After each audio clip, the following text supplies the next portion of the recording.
that tomorrow you're going to go back to work and you're going to be pretty motivated. And that's probably going to carry through the weekend. And next week you'll be pretty motivated as well. You'll go off and make a few extra calls. You'll get organised. You'll set some goals. You'll do your to-do list. You'll do more prospecting than you've done. And then Tuesday and Wednesday, you'll start slowing up again.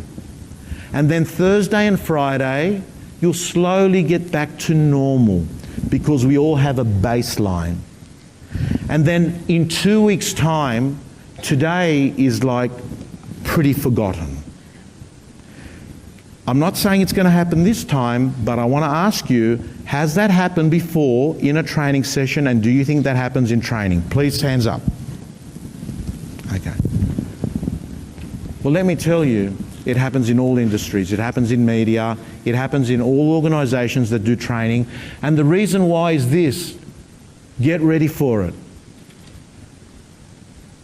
Change is hard. Change is damn hard. And if it was easy, we wouldn't have health issues, obesity, we wouldn't have people earning $59,000. That change is damn hard. And the reality is that 3 or 4 weeks after the event, life is back to normal, square one, to your baseline productivity level. That's a fact. And I'm going to share with you 2 techniques. They're game changers. They're massive changes in your life if you nail them. They are evidence-based from social psychologists that have studied successful changes. They've taken people that have had weight problems. They've taken people that have struggled in sales and turned their lives around. They have studied drug addicts, people that were addicted to heroin for 10 years. And the facts in heroin is not good. In fact, the facts show that if you are a chronic user of heroin, chances are you will never get off it.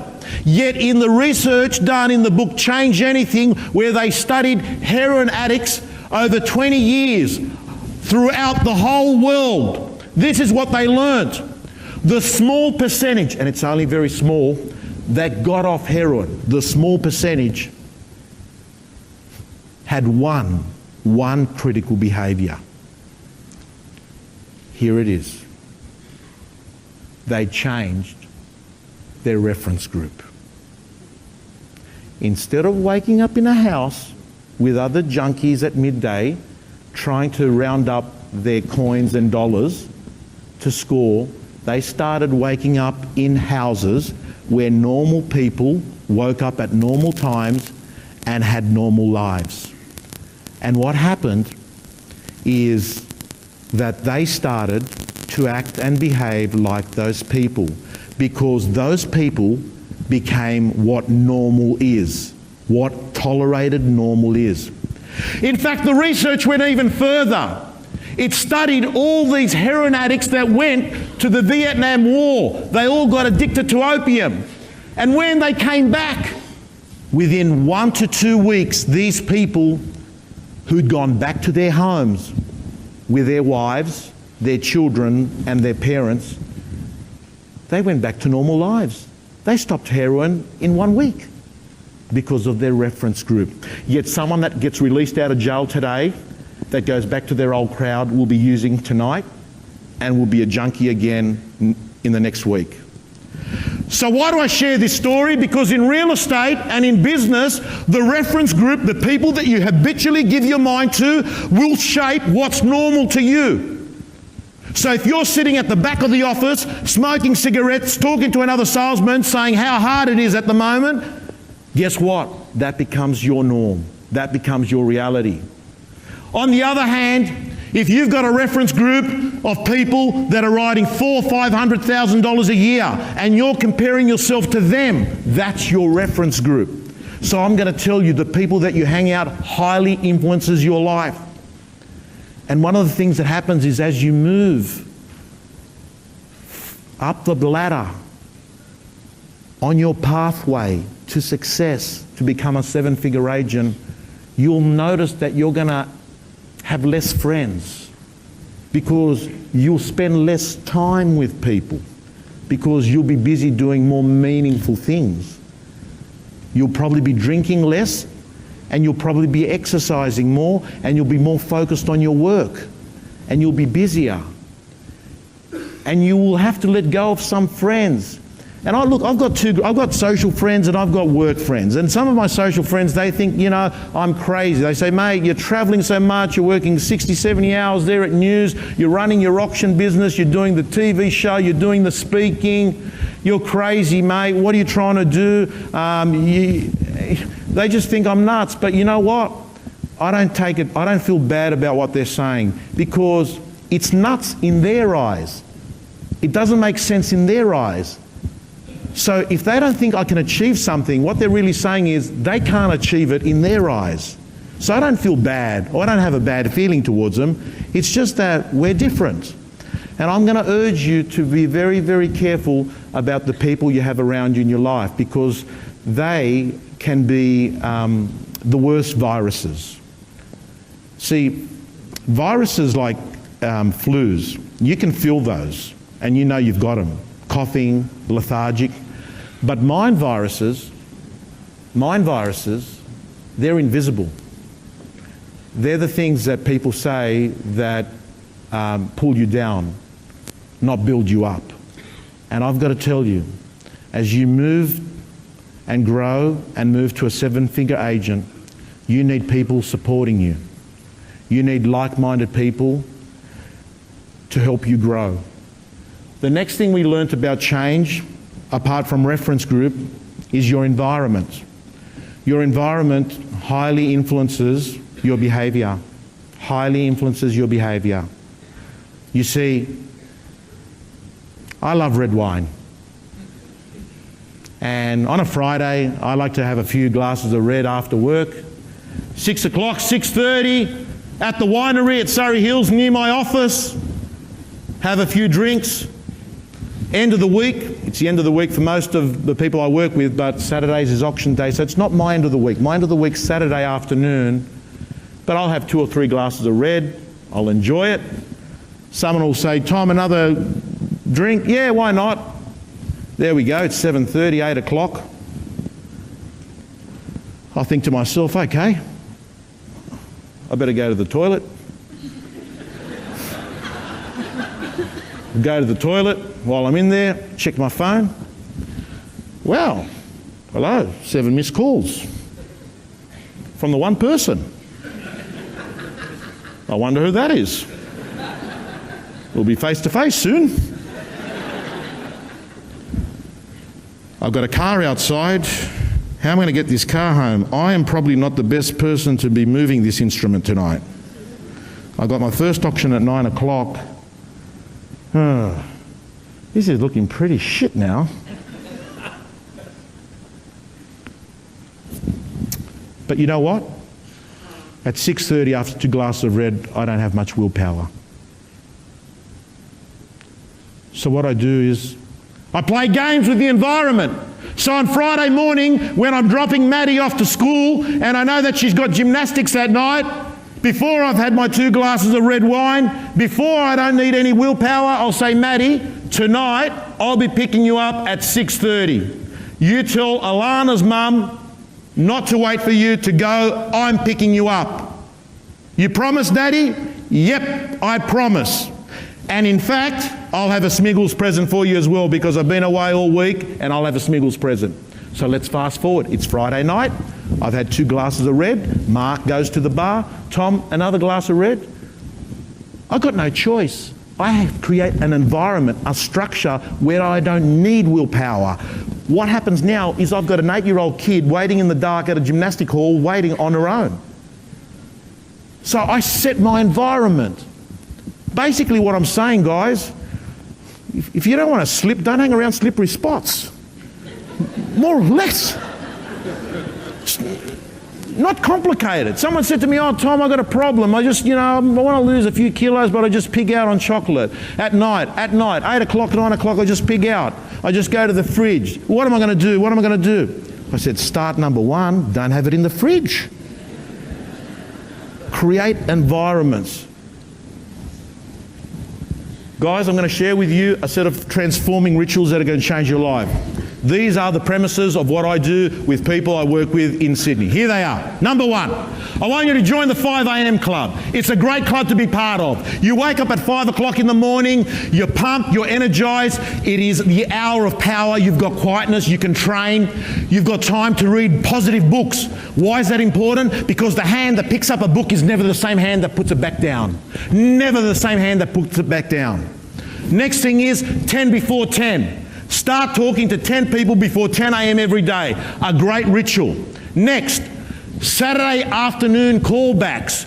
Critical behaviour. Why? People are making decisions on Saturdays. They see a house, they put an offer in, they've got to get their house on the market. You can intercept them instead of calling them on Mondays. Matt Lancashire, Ray White in Paddington, writes $1 million a year, swears by it. Saturday afternoon callbacks. Next thing is Twitter, YouTube boosters. Listen, you can have Arik, you can have Rewa at your home every morning. It's called Google, it's called YouTube. Sit there on your iPad, having breakfast, you've got free seminars every day. Because generally, the way you start your day is how your day unfolds. And let me share you with one other thing. You know, if things are hard, things are tough, generally things get better when you get better. That's what happens. Audio books. I think it's fantastic. You get your iPhone, you plug in 3 audio books. Your car's a university on wheels. 3 books. That's 150 books a year if you listen to 3 a week. Fantastic.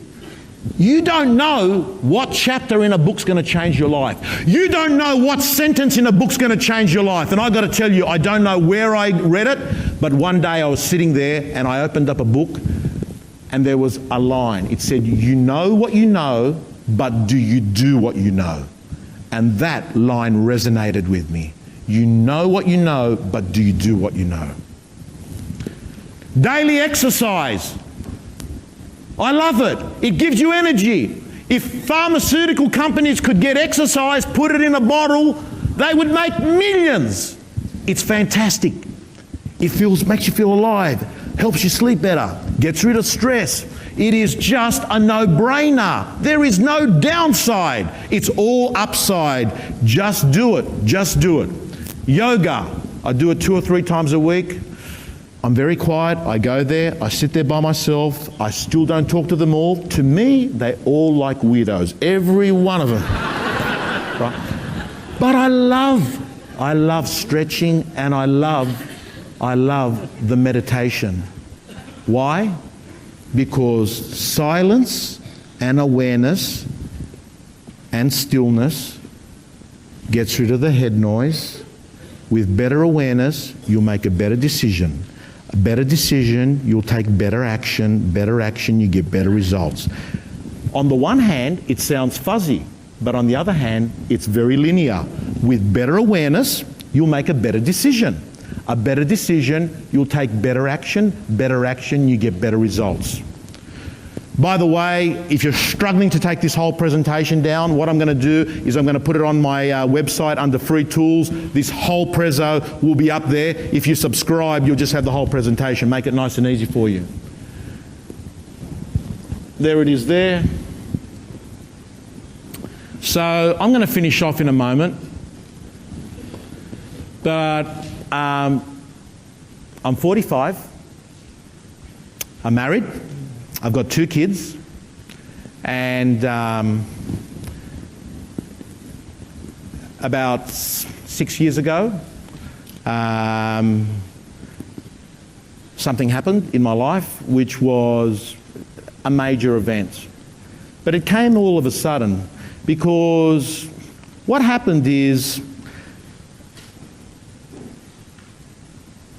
I was about 35, 36, and my wife wanted to have a baby, and we'd been trying for 2 years and it wouldn't happen.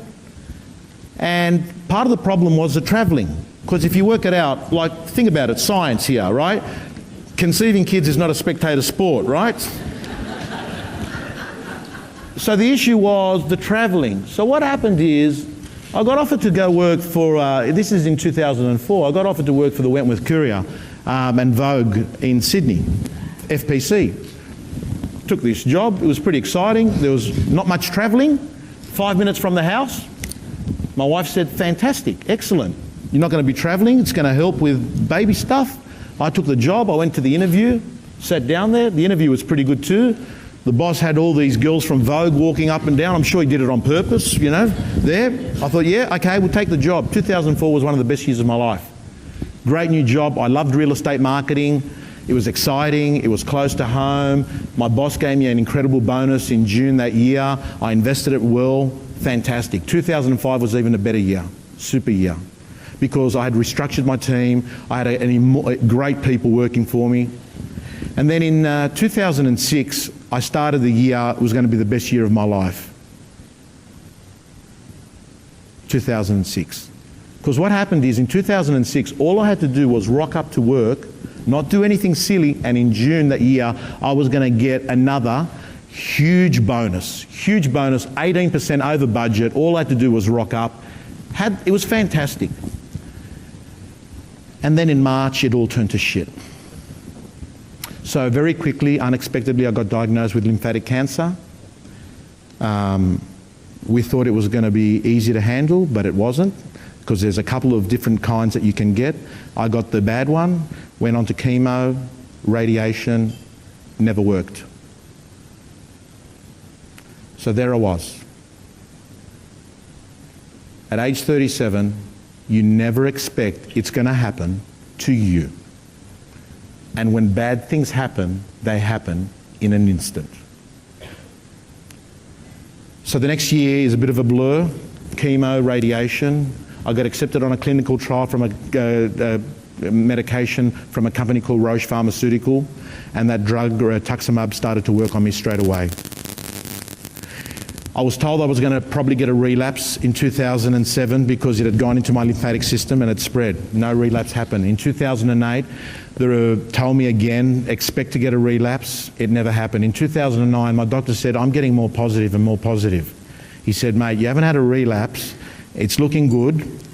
We're taking you off rituximab because we can't just keep you on this drug. Got off the drug. 2010, it never came. In 2011, we met with my doctor, Dr. Larson, and he said, Tom, if we get through this year, I'm actually going to say, that's it, no more scans. In October last year, we had no cancer. So it's now October 2012, so it's been 6 years since the whole cancer thing. And one of the things I've learned is this: some of the best gifts come badly wrapped. This is what the cancer looked like. And the reason I share this story with you is that I learned a few things. I learned a lot of things at uni, I learned a lot of things at seminars, but I tell you what, I learned a lot in the ordeal. This is what I learned. I learned right now that Steve Jobs would do anything to swap spots with me and you in an instant. I learned right now that the reality is that you need to have an attitude of gratitude, because right now there are 7 billion people on this planet, yet 6 billion people would swap spots with me and you in an instant. But we take that for granted every morning that we wake up. I also learned that the tomorrows are running out. I thought that tomorrows were endless, but in reality, time is a non-renewable resource that's running out. I'm at the afternoon of my life, and many of you at the afternoon of your life. Some of you are at your first part of your life. But the reason I tell you this is I urge you 100% to make the decision that instead of bringing the version of yourself that you bring to life at the moment, for some reason people hang back and they bring version 3 or 4 out of 10 to life and business. The truth of the matter is that the days are running out. I'm counting mine down. I've got 14,700 left. They're important because time is a non-renewable resource. And I've got to tell you that today can be the day. Today can be the day. Some of you in here can be the day that you're going to drop the past. You're going to say, that's it. That was my first life. You're going to cut your bullshit story and you're going to unlearn those lies that have become your reality, and you have a golden opportunity to design your life and start again. Because the day I walked out of my doctor's surgery, I bought myself a journal and I went straight to Sydney University Library and I sat down and I rewrote my agreement with reality. And tomorrow or tonight, you have an opportunity to start afresh, to design your life, to have a life by design, not a life by accident. And as I finish here today, I'd like to let you know there are 7 billion people on this planet, but there's only one you. So let go of who you think you should be and start being who you really are. Thank you.